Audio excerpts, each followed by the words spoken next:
I'd like to welcome all of you here to this very important workshop, as I said at our City Council meeting on Tuesday night.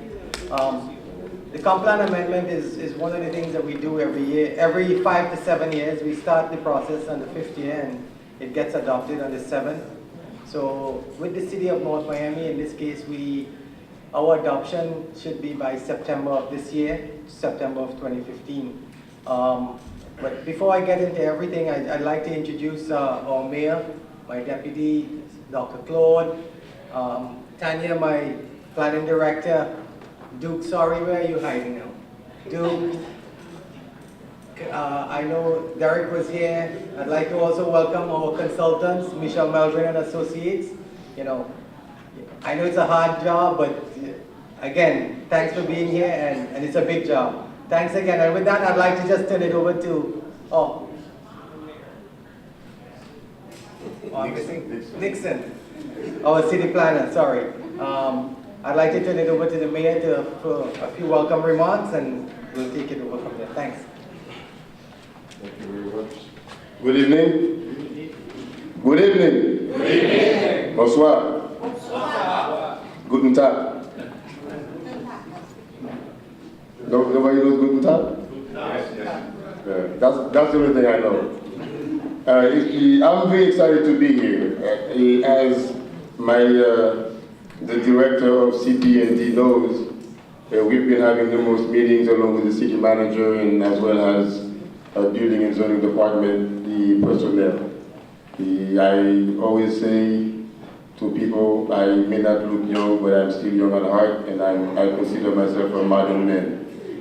And I would like to see North Miami really go to a higher level as far as economic development and restructuring out, not just the downtown area, but as well as certain other corridors in the city. I travel throughout the world and I see cities that have major turnaround, not just plastic surgery, because sometimes you do plastic surgery, you only fix, the face, but the inside of the system, it doesn't really match, what you're actually looking at. So there is a lot of structural problems that we have to fix in North Miami, and it behooves us, not only the elected officials, but the staff.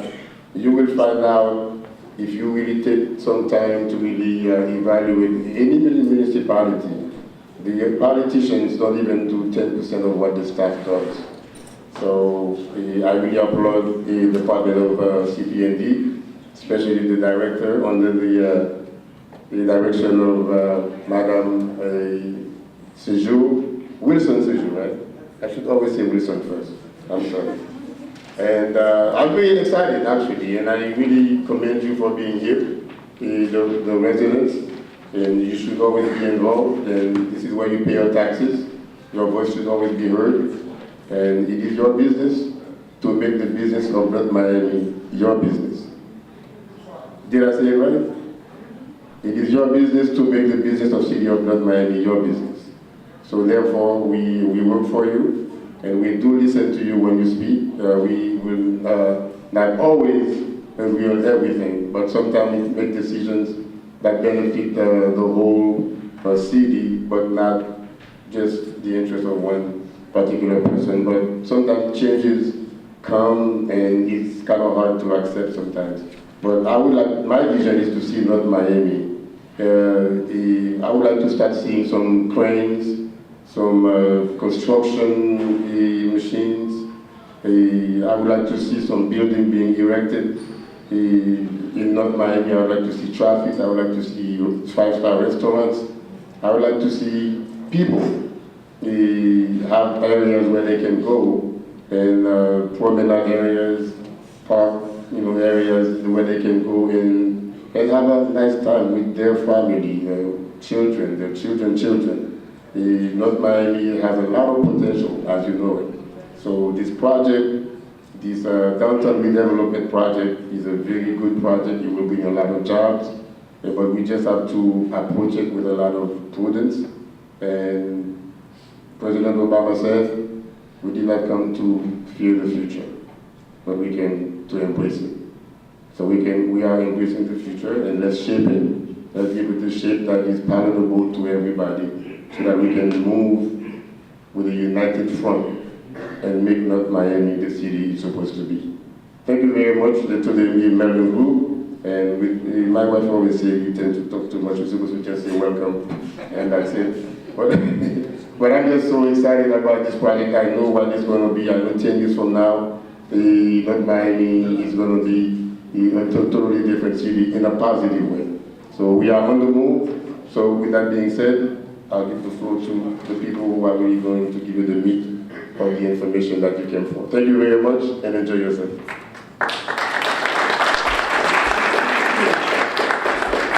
Good evening.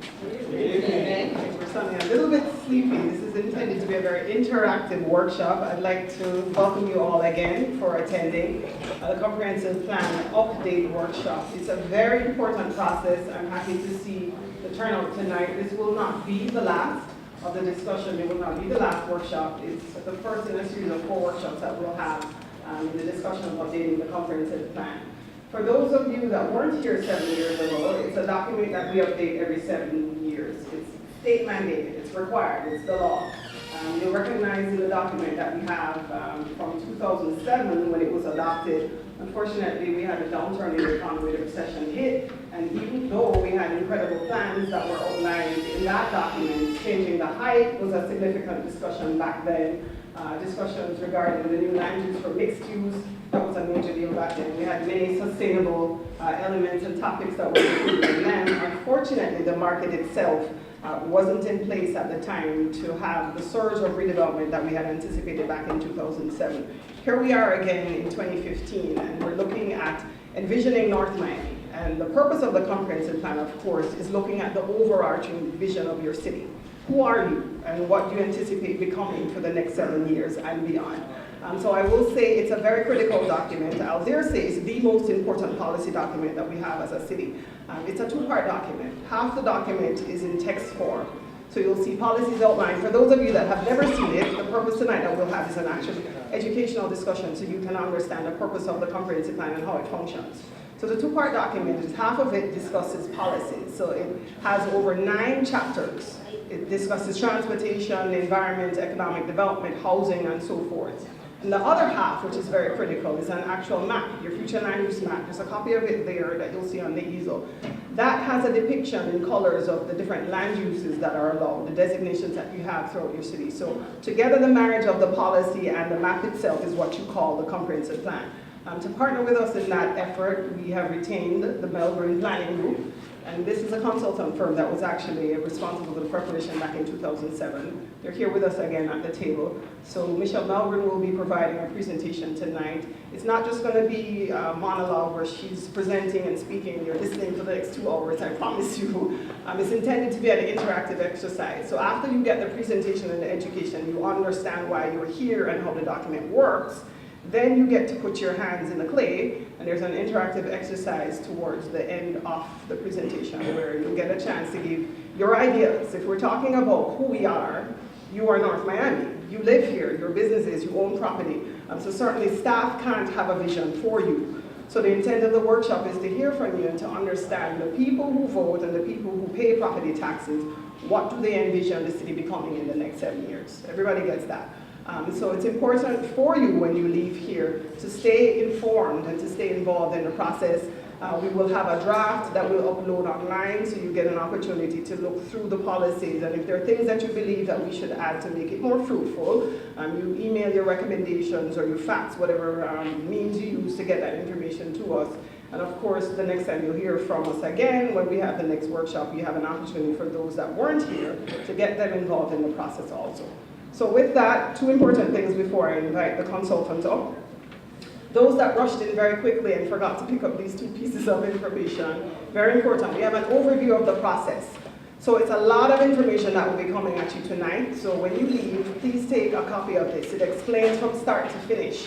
The process is already in motion, I'll tell you that. There's a letter that's sent to the state DEO. It's required to have a description of what will be changing in your comprehensive plan. So that's already been submitted. And from that letter, then the discussion is about actually revising the plan. That is where we are now. So you'll see that on the overview. The other piece of important document that I have here is the agenda. So that will tell you what our intent is for tonight and the discussion items and the activities that we have planned for you, the interactive session. All right, so make sure you have each of those 2 copies. And with that, I'll invite Michelle Melgren and her team to come forward, and we will begin the night's presentation. Thank you. My name is Michelle Melgren. I am the principal of the Melgren Planning Group, and with me tonight are my colleagues Jeff Kadams and Eric Swanson. And the 3 of us will be presenting this presentation to you tonight. As Tanya indicated, we're going to give you a lot of information. We're going to talk about the process. We're going to talk about opportunities and challenges. And then once we inform you and give you this, we are going to have, as Tanya suggested, some interactive activities that we're going to do, workshop parts, to get your feedback and input as well.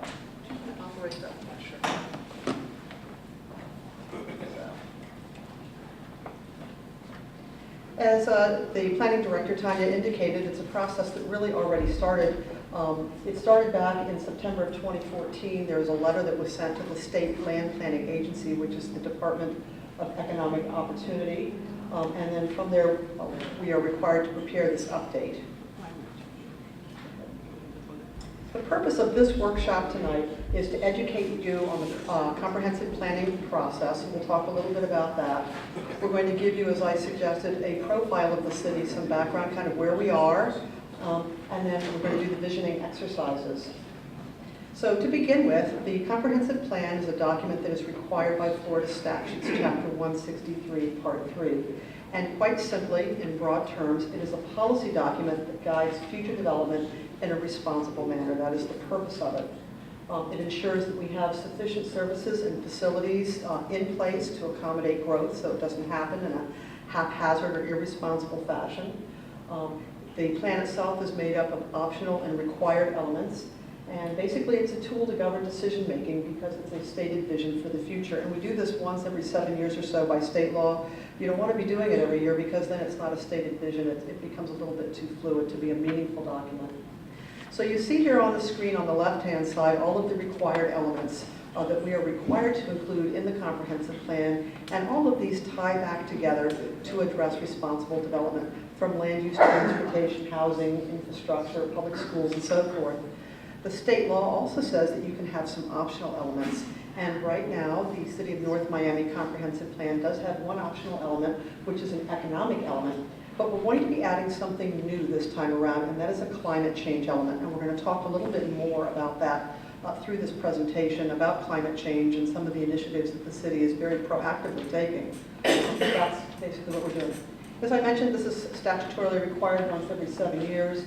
We are required to identify any changes to state law and how that may have affected the City of North Miami, and also if there are any changes in local conditions. And as was suggested, or indicated, the EAR is, we call it the EAR, it's the Evaluation and Appraisal Report, should be adopted by September of 2015. So the handout that Tanya Wilson-Sazier mentioned, she encouraged you to get a copy of it. It's on the table back there. This is what it is, and you can see that it's a very complex process. I'm obviously not going to read it to you, but you get a flavor for what's involved. This is a summary, though, of the timeline and of where we are right now. So you can see we're at the community visioning session, second from the top, which is today, February 26th. We will diligently go to work after this to prepare the draft update and have it completed by about April 28th. We're going to have a local planning agency, that's like the Planning and Zoning Board basically, hearing of it in May, and then go on to City Council for first reading. And then we'll have a second reading will follow, we'll transmit it to the state, and then we'll have a final adoption. And just to let you know that the other public hearings that will take place will be advertised and notice will be provided, and we would look forward to getting additional resident business owner input at that time as it goes to the local planning agency or to the City Council. The focus of the update at this time is going to be the economic element. We're going to add some redevelopment policies. We are going to focus on the transportation element, and we're going to add some policies regarding transit-oriented development because of the transit stop you're going to be getting, which we'll talk about also. The new element, which I mentioned, which is the climate change element, and a couple of other elements that we need to update, which will be the incorporation of the capital improvement element and the water supply plan, things that are required by the state of Florida. So we did the last comprehensive plan update in 2007, just before the bottom fell out of the market. The focus at that time was redevelopment and economic development. Even at that time, before the commuter rail station was identified, we thought it was good to talk about expansion of the FEC corridor to accommodate passenger rail. That's coming to fruition, so there was some foresight there. And we also established new mixed-use and low-medium density overlay districts. On the next slide. So there's a depiction of the future land use map for the city of North Miami. It is the same one that's on the easel on the side of the room there. And the future land use map process is to incorporate various plans. It incorporates a community visioning process, such as the one we're having this evening. We do planning analyses, we do impact analyses, and we try to look to sensitivity toward neighborhoods so that we have compatibility that's involved. Now, back in 2007, what was going on, there was a charter change that was being considered at that time. I don't know if any of you were here then, but at that time, height restrictions were included in the city charter. And that's a very unusual thing. That's not typical at all. And what that means is if there were going to be any changes to the height in a building, you would have to go in and do a charter change, a referendum, and that's very cumbersome and not practical and certainly not good for encouraging development or redevelopment. So at that time, we were involved with the city of North Miami, and we did a number of workshops throughout the city and did what we call visual preference surveys, trying to educate people on what taller buildings look like, what was palatable in terms of varying heights. And the referendum took place, and it passed overwhelmingly that the height would be taken out of the charter and placed into the comprehensive plan, which it is. At that time, we did some kind of forward-thinking things in the comprehensive plan to encourage redevelopment. But what happened was, as I mentioned, the bottom fell out of the market. The recession hit with a vengeance, and all of these good plans never came to fruition at that time because there was no market for development or redevelopment at all. So in the last 6 months, the city of North Miami is now beginning to see an interest in development and redevelopment. These are 3 projects that you see here that have come in within the past 6 months that will take advantage of the new regulations or policies that we put into the comprehensive plan to encourage something that's a little bit taller and a little bit more urban to take advantage of urban form and things that we want to see happen, particularly in the downtown area. So we'll talk about a snapshot of what North Miami looks like. It is the 6th largest municipality in Miami-Dade County. The main businesses are the health and medical services and financial, professional services, restaurants, and the like. And this was taken from an economic study that was done by the city. The unemployment rate here in North Miami is a little higher than the state of Florida. As you can see, it sits at 9.8. The state average is about 5.8, and actually the 9.8 is down a little bit over the past year or two. And it's a mid-sized city. It has a population of about 61,500 people. That's a gain of a little over 5%, but I would note that prior to 2010, we actually had a loss in population, but it's coming back up again. When you look at the demographics and the age, it's interesting to see how it breaks out. And you think of South Florida as often having an older or an elderly population. North Miami is a little bit different, and you can see that the elderly population at the top there is only less than 12%. And the rest of it, we can go to the next slide, if you will, is really what is your workforce population. And your workforce population is more than 62% of all the residents of the city of Miami. And that is quite an opportunity, really, because you have a workforce-aged population in place. So the issues and opportunities for North Miami. You want to take over from here? I can. Sure. You're on a roll. You want to take over that? All right. So this portion of the presentation, we're going to talk about issues and opportunities. Now first, based on comment from staff and what we've been able to review, mobility is an ongoing issue. And the way I wanted to start off by defining mobility. And that's really having an option and access to be able to get to where you're going. So on the left-hand side, you have unbalanced, which is really just focused on one transportation option, which is vehicular. And a balanced approach is having a variety of options to get from your house to your job, to an amenity like a bar or a restaurant, to activity centers. So being able to balance the type of options we have in the city and provide access is what we're looking for here. Now, Michelle did mention that we will have a transit station here in the very near future, which will be online in the next 3 years. It's going to be located just north of 125th on Dixie. This is a great opportunity for the city, which we can build around.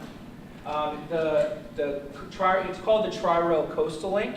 It's going to be managed by the South Florida Regional Transportation Authority, and there's going to be several routes along this corridor. And it's going to connect all these major activity centers in downtowns like Hollywood, Hollandale Beach, and Fort Lauderdale, West Palm to the north, and so on. So if you're in proximity to a transit station, you'll be able to hop on, and if you're working in Fort Lauderdale, you won't even have to take your car.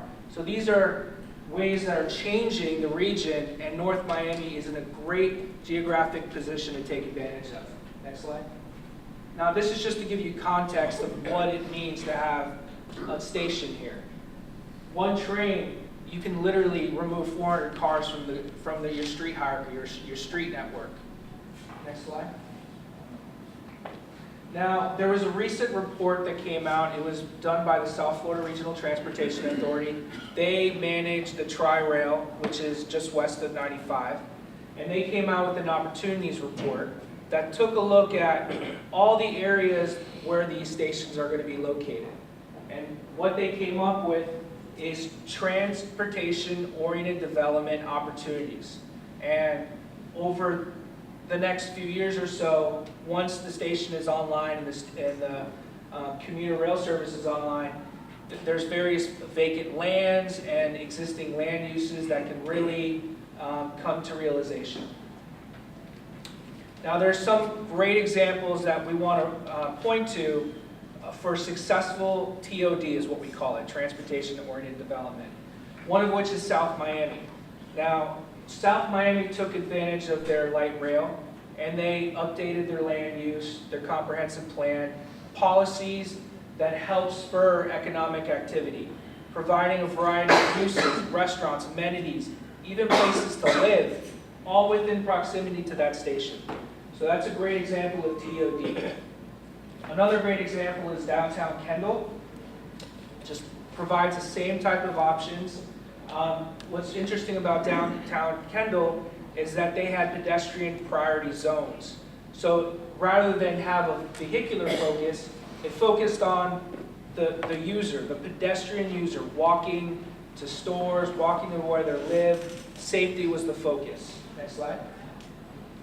Now, my background is in regional planning, so I have a context of South Florida and where we are and where we're heading.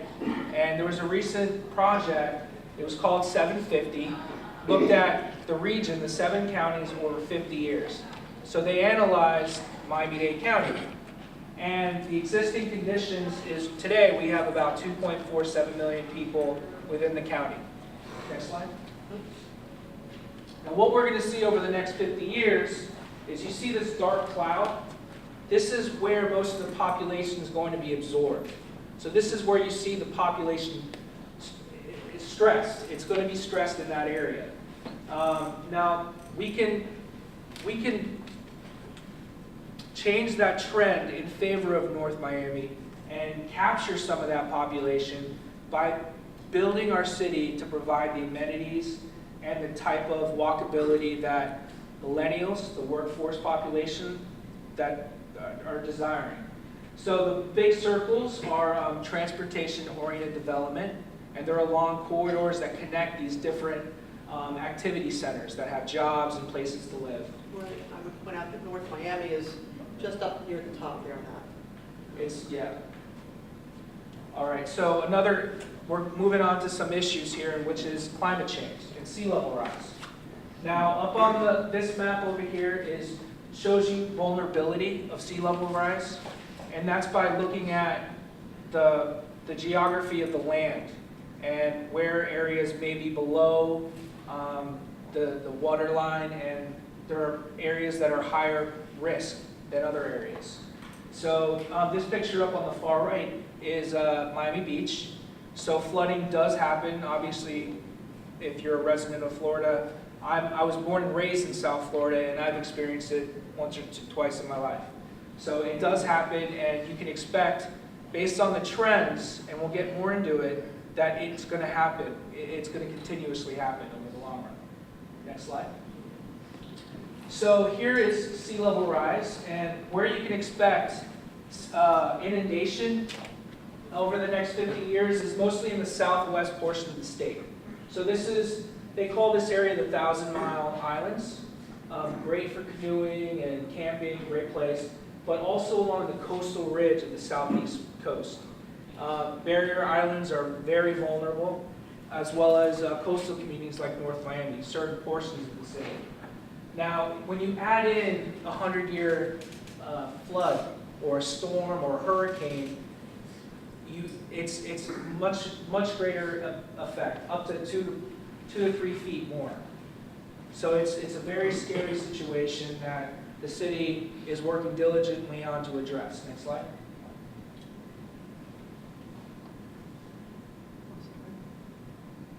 All right, go back. Sorry? Okay, so I reached out to the Climate Compact.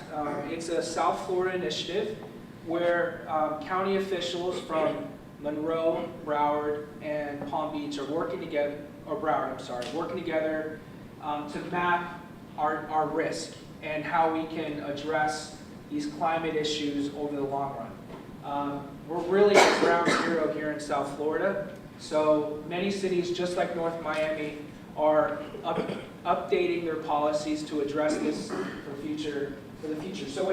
So this is a Category 3 hurricane storm, and the surge that comes with that, with no sea level rise. Okay, so here, this is the North Miami geography. You're looking at this region here. So the areas that you're going to see more feet of water is around here. It's all the red. And you're going to have between 1 and 3 feet for the green and yellow area. Next slide. Okay, so for this is with 2 feet of sea level rise, which we're looking at in our models, and we're seeing that we will experience sea level rise in major parts of the area without storms. So when you factor in the storms and the sea level rise, you're having more of the area flooded. Next slide. So this is the likelihood of inundation or flooding by 2030, which is just 15 years from now. And you have high risk and likelihood of flooding in the red area up there. So What is that? Where we are? The red area That's is North Miami? that's North Miami. Big Harbor Islands and the causeway, right? Well, Yes. I believe this is the causeway right here. Oh, I thought it No, was. it's down. Yeah, that's the causeway and Big Harbor That's like Islands. Reynolds Park area up there. Yeah. Between 135th and 163rd, There's still red spots. Yes, 135 or 151. Okay, so next slide. Oh, that's scary. Now here's the potential likelihood of inundation by 2060, I'm sorry. So it does go up, the red area does expand, so there's a bit more risk there. Next slide. Now, we don't even need to get hit by a hurricane to experience sea level rise or impacts of storms. Back in 2012, Hurricane Sandy was just off the coast, yet this central Fort Lauderdale area, you had serious coastal erosion, and this segment of the road literally crumbled and fell into the ocean. So you had major gaps. And I'm a ocean rescue lifeguard on my weekends when I try to get out there when I can. And I came out the weekend after this catastrophe, and I've never seen anything like it. I grew up in Fort Lauderdale, and I've never seen anything like this. So, and these are just some examples of, it literally crumbled the seawall. This was actually just, yeah, so as you can see, so next slide. So, strides, you want to take over? Yeah, we'll go back. So we're going to talk just briefly about some strides that the city is taking to address this. And I think the slides that you just saw previously underscore the fact that the sea level rise and climate change is something very significant and something to be very concerned about. It needs to be addressed, particularly for all of us that live here in South Florida. So there are policy frameworks for climate resiliency, and there are some specific definitions of adaptation areas that actually apply to North Miami. And because of that, it makes the city eligible for certain state and federal funding to strengthen or harden the infrastructure and take some other steps to address sea level rise and climate change. And as you can see there, North Miami adopted a resolution to implement the Regional Climate Action Plan and the Green Print Sustainability Plan. But going even beyond that, because those are important steps, I want to underscore, and I'm not going to go through all of these, but Eric will scroll through them.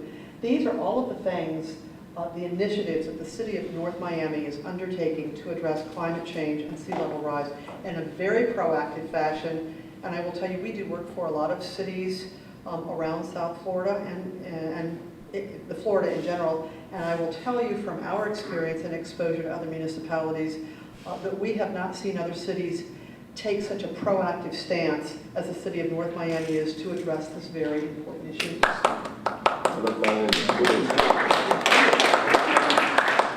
Can you go ahead and scroll through as far as some inventory, some energy audits, some planting site assessments, because plants can create areas that will absorb water. Exactly. We're doing the comprehensive plan update. We're going to include a climate element this time around to address this, and there are miscellaneous steps that are being taken. I think there's even been a person that's been designated within the city specifically to address this. Recently hired. Recently hired. So again, just stressing that the city is taking this bull by the horns and going full force on it. So we want to talk just basically also about economic growth, because that's important. And you heard the mayor say in his opening comments that he wants to see development and redevelopment and economic activity. And there's some opportunities that we've seen that we're just tossed out there for ideas in terms of, you have the rail, you have the passenger rail coming on. That could be developed at some point in the future for intermodal logistics centers, for example, or for intermodal centers in general. And that's an opportunity that can be seized upon. There are downtown parking strategies that you see on the lower left. That is actually in the city of Miami or Miami Beach. That is not a mountain. That is a wrapped parking garage with green vegetation on it. And that is something, if you have parking, not only is that environmentally sustainable to address it that way, but also centralized parking can encourage redevelopment in a downtown area. And go back, please. And we talk about career pathways. You have, in fact, there's a representative, I believe, of FIU here, but we have, there you are. The places of higher education in and around North Miami, and there's a tremendous opportunity for the city to, particularly with a big workforce age population that you have, to partner with the universities and create some kind of symbiotic relationship that can really be an advantage to the city and used as an economic driver. Michelle, as well. Go ahead. Something a lot of people don't know about the city is that it's part of the Miami Free Trade Zone. So for business, it's very attractive for businesses that deal in international trade. Another aspect of the city that the city staff and the mayor and the commission are pursuing diligently is brownfield redevelopment. There are a lot of brownfield sites in the city. Brownfields are sites that were contaminated by usually a previously existing business on the property, often abandoned and very difficult and risky to redevelop. And the city, especially when you don't have a partner, and the city is kind of providing that partnership. They're walking people through the process. They're taking advantage of all the federal and state programs out there to help redevelop these sites and minimize the risk for developers. And those two aspects, the free trade zone and the brownfield redevelopment assistance, I think will be excellent in stimulating economic growth in the city. So another aspect of economic growth, of course, is your quality of life, because that's very important. So Eric talked a little bit earlier about the transit-oriented development and the opportunity that the city has with the station that's coming online in 2017, I believe it is. And to see some kinds of economic growth and opportunity that will help the city realize. Part of that will be developing great streets that are walkable and pleasant, that invite street activity, or restaurants and activity on the street. And also, there's a way to build resilience into the infrastructure so that it's also an amenity. If you look at these bottom two slides, they are identical insofar as this building right here is the same in both slides, but you can see the slide on the right there have been some natural vegetated barriers that have been added that will help with sea level rise and addressing that while also providing a visual amenity. So there are things that you can do that achieve several purposes, not the least of which is enhancing the quality of life for all the residents. I'm going to let you speak to this. Okay. This is just an economic development example. To your neighbors to the south, the city of Miami, they established the Wynwood District. I think it was sometime between 2007 and 2010. It's seen tremendous growth. It was really a forgotten area of Liberty City. It was also known as El Barrio, which a lot of Puerto Rican immigrants came to the country and established businesses. And in the 20s to 40s, a lot of industrial growth occurred. And over the last 50 years or so, it was literally forgotten, abandoned, dilapidated. Part of town you really don't want to go to. And there was a clear opportunity that was visualized or envisioned pretty much after Art Basel was the international event that it came to be. And a developer came into the area and rebranded and repurposed the existing infrastructure that was there. They didn't update any water and sewer facilities. They brought in artists that were local, as well as from all over the world. And they branded this area the Wynwood Walls. Now, what's happened over the last 10 years is absolutely amazing. And I had to include this because what they did was they repurposed this area and focused in on arts and entertainment. And it's a hot spot in Miami. It brings tons of people. I'm in Hollywood right now, in the city of Hollywood in Broward County, and I still go down there with my wife. Great place, great restaurants, and what we're seeing actually on the focus on arts and entertainment is people are wanting to gravitate and move to this area. So you're having the cranes and the residential towers that are coming in to help complement this existing strategy. Okay, so for this portion of the meeting, we're going to have a few exercises. They're called word clouds, and I'm going to get into it in a little bit about what it is. But, yeah, next slide. The first card is an opportunity. We want you all to discuss at the table about what you've learned, what you've heard today, and we want to hear some of what you have to say. So this card, we want to know what you think of North Miami today, and then how you envision the city in the future. Okay, so our team is going to, as well as city staff, are going to disperse some of these cards. There's some pencils at each table, and please hand them back to either city staff or one of us, because we want to capture all the information that you have and incorporate it onto the website so you can see exactly what you guys came up with. This is kind of what we want illustrated. So we're going to populate a cloud, and the more times words are written down, it gets bigger. Okay? So there's two other exercises that I'm going to zip through, and then you guys can get started. Here's another one. It's what you think the biggest challenge to North Miami is, and what your personal solution is to that challenge. And then here's an example of what the solution cloud is going to look like.